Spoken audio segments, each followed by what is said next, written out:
Hello everyone, welcome to our channel. आज हम पढ़ेंगे समाजशास्त्र की अध्ययन पद्धतियाँ। इसमें गुणात्मक पद्धति है, क्वालिटेटिव मेथड्स। इसके अंतर्गत कई पद्धतियाँ हैं, जिसमें आज हम जानेंगे आगमन एवं निगमन पद्धति, inductive and deductive method. Inductive method में आगमन पद्धति जिसको कहते हैं, इसमें मेन क्या है, विशिष्ट से सामान्य की ओर जाने वाली पद्धति है। स्पेसिफिक है, फिर स्पेसिफिक से जनरल चाहिए। कुछ विशिष्ट घटनाओं का पता लगाया जाता है और उनके आधार पर सामान्यीकरण किया जाता है या निष्कर्ष निकाला जाता है। अब जैसे गंदी बस्तियाँ स्लम्स व्यक्तित्व के विघटन एवं अपराधी व्यवहार के लिए उत्तरदायी हैं। तो इसमें क्या है, निष्कर्ष इंडक्टिव मेथड के माध्यम से निकाला जाता है। तो विशिष्ट से सामान्य की ओर बढ़ा गया और इसके फिर कुछ नियम बनाए गए इन्हीं उदाहरणों के आधार पर। नेक्स्ट है डिडक्टिव मेथड। डिडक्टिव मेथड में डिडक्ट किया जा रहा है, निगमन पद्धति में सामान्य से विशिष्ट की ओर ले जाती है। यहाँ अनुभव या पूर्व ज्ञान के आधार पर निकाले गए सामान्य निष्कर्षों के आधार पर विशिष्ट घटनाओं या उदाहरणों को समझने का प्रयास किया जाता है। जैसे टूटे परिवार अपराधों के लिए उत्तरदायी हैं।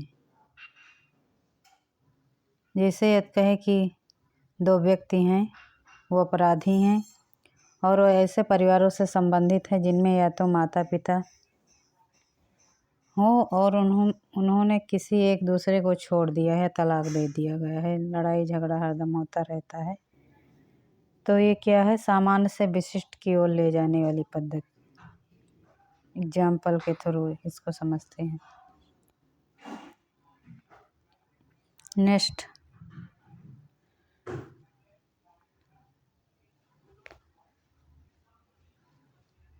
है समाजमिति। समाजमिति भी क्या है, गुणात्मक पद्धति है।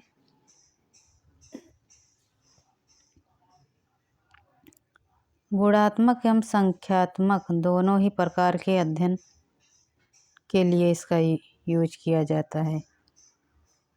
सर्वप्रथम मोरेनो ने अपनी पुस्तक थी हु शैल सर्वाइव में इस पद्धति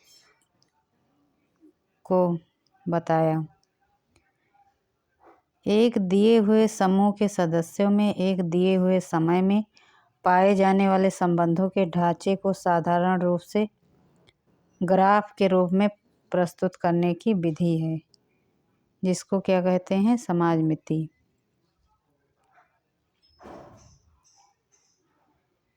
अब इस पद्धति की सहायता से किसी समूह विशेष के सदस्यों के आपसी संबंधों को मापा जाता है, उनकी एक दूसरे के लिए आकर्षण और विकर्षण का पता लगाया जाता है और साथ ही समूह की संबंध व्यवस्था में व्यक्तियों की सामाजिक स्थिति को ज्ञात किया जाता है। अब इसमें क्या है, समाजमिति में प्रिफरेंशियल मेथड, प्रिफरेंस किसको पहले वरीयता देनी है, किसको बाद में, अधिमान व्यवस्था पर जोर दिया जाता है। किसी भी व्यक्ति, वस्तु, समूह आदि को प्राप्त प्रिफरेंस वही अधिमान के आधार पर ही निष्कर्ष निकाले जाते हैं। इस पद्धति में कुछ निर्धारित पैमानों का प्रयोग किया जाता है, जिनकी सहायता से पारस्परिक संबंधों के निकटता व दूरी को आसानी से जाना जा सकता है।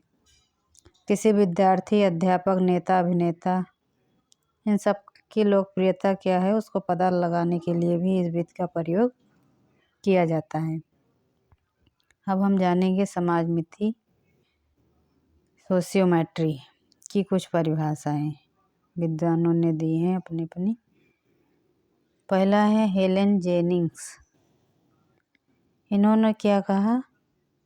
संक्षिप्त रूप में कहा जाए तो समाज मिति एक दिए गए समूह के सदस्यों के बीच एक दिए गए समय में विद्यमान संपूर्ण संबंधों की संपूर्ण रचना है, उसको सफलता से तथा ग्राफ के रूप में प्रस्तुत करने का एक साधन है।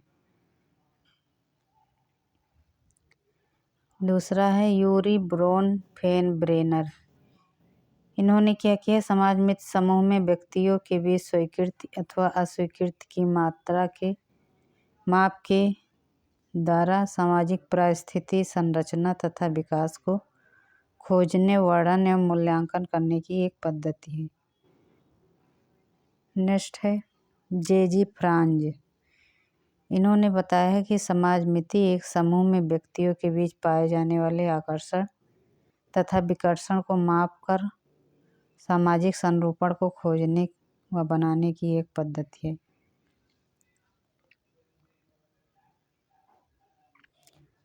अगला है समाज मितीय पैमानों की निर्माण प्रक्रिया के कुछ चरण। अनेक चरण हैं इसके, जब कैसे निर्माण किया जाए इसका, तो एक प्रोसेस है। नंबर 1, विषय का चुनाव। पहले जिस विषय का अध्ययन करना है उसका हम चुनाव कर लेंगे। फिर विषय के विशिष्ट स्वरूपों का चुनाव। अब जो विषय का चुनाव हमने किया उसका कुछ विशिष्ट स्वरूप होगा, उसको सिलेक्ट कर लेते हैं। उसके बाद आधारों का निर्माण करते हैं। आधार का निर्धारण होने के बाद में भार प्रदान किया जाता है, वेटेज दिया जाता है, किसको कम किसको ज़्यादा। देन उचित निर्देशनों का प्रयोग किया जाता है।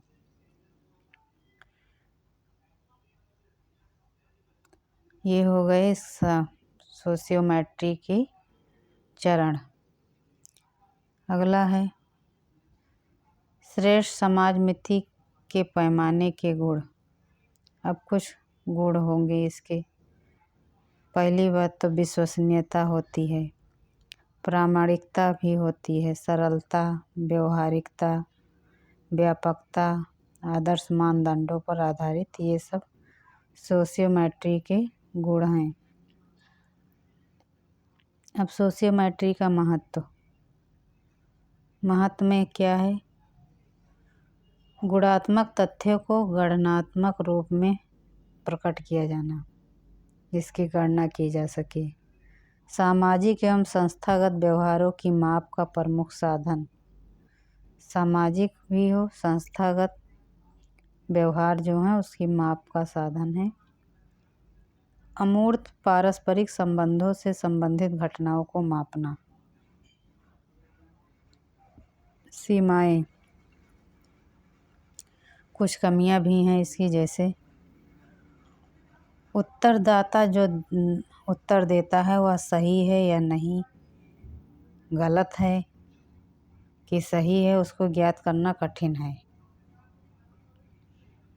पैमानों के आधारों का निर्धारण एवं आधारों को भार प्रदान करना भी एक कठिन कार्य है। किसको कम वेटेज, किसको ज़्यादा, ये सब बहुत जटिल हो जाता है।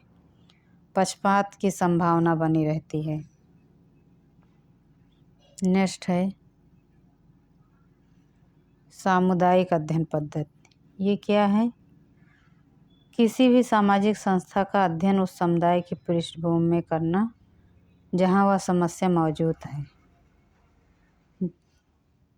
सामुदायिक अध्ययन पद्धति है तो कोई भी सामाजिक संस्था हो, जैसे परिवार हो गया, विवाह हो गया, तो जहाँ है उस समुदाय की जो पृष्ठभूमि क्या है, जहाँ समस्या मौजूद है, फिर उसका अध्ययन किया जाता है, तो उसी को कहते हैं सामुदायिक अध्ययन पद्धति।